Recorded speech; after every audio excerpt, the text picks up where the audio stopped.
incredible blunder. He was 40 years old. He goes out and sees what's going on, the slavery. He still calls them his people. Even though he'd spent all of his life as an Egyptian, thinking, trained, his entire input had been Egyptian, he still thought as a Jew. He still identified as a Jew. He identified as one of God's people. And that's what motivated him to literally make the blunder that he did of going murdering an Egyptian. And so he runs. That's all he knew how to do. Many of us in life, the only thing we know how to do when things go wrong, all we know how to do is run. And Moses knew that well. And he ran to the only place he knew where. It was just a long way from anywhere else. He went out in the middle of nowhere. Literally, Midian's a place in the middle of nowhere, out in the desert. And so another 40 years goes by, and we pick up the story in Exodus chapter 3. Now Moses was tending the flock of Jethro, his father-in-law. Obviously, he had married, found a wonderful woman out there in the desert. And the priest of Midian, basically his father-in-law, the priest of Midian, and he led a flock to the far side of the desert and came to Horeb, the mountain of God. And there the angel of the Lord appeared to him in flames of fire within a bush. Moses saw that though the bush was on fire, it did not burn up. So Moses thought, I will go over and see this strange sight, why the bush does not burn up.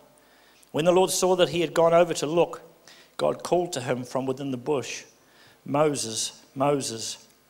And Moses said, Here I am. And God said, Do not come any closer. Take off your sandals, for the place where you are standing is holy ground.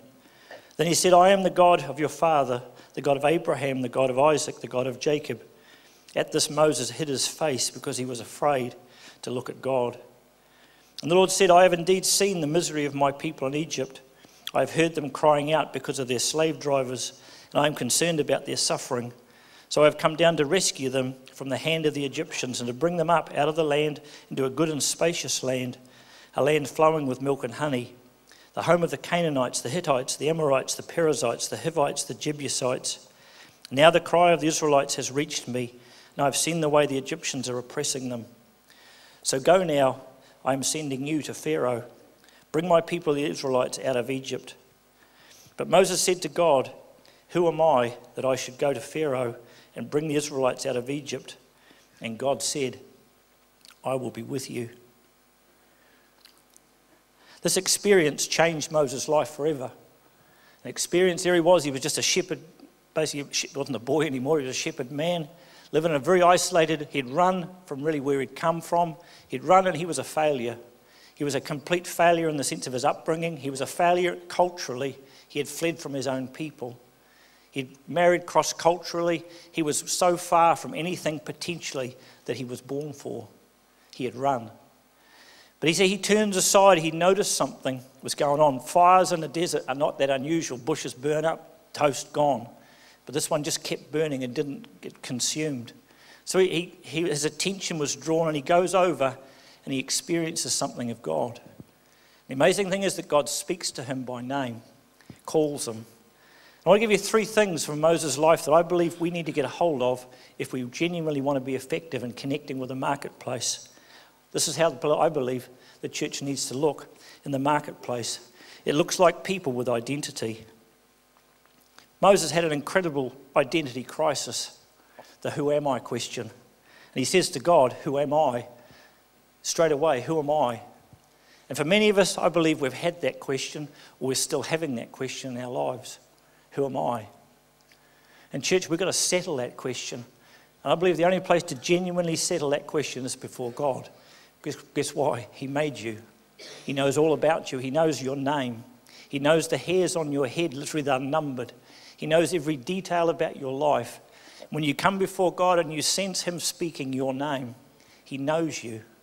No one knows him knows you like he does. And you know, when you go to your friends, when you go even to family, to cultural background, anything else to try and find identity, those things are valuable, but they're not complete. But when you come before God and know who you are, when you hear that sense of his call on your life, him calling you by name, not sense of verbally, but just the knowing that you know that God knows you, that changes your life. He knew where he belonged. The other interesting thing about that experience for Moses out there in the wilderness, something resonated in him of his calling. He always cared for his people, the Hebrew people. He cared, but he didn't know how to express it. You notice when God calls them, he doesn't tell them about the murder that went on. He doesn't tell them about his failure, his mistakes. He doesn't remind them of 40 wasted years. He just tells them of his future. Our identity is not in our past. Our identity is not in our cultural heritage, good, bad, or ugly.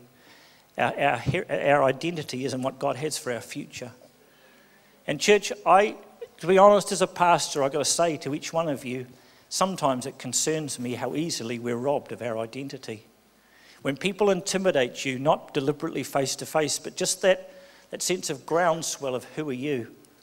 Who are you? Who are you, Rebecca, to think you can go to London and be trained in the highest, as it were, input of the world? Who are you? I tell you who you are. You're a daughter of the living God, the creator of heaven and earth.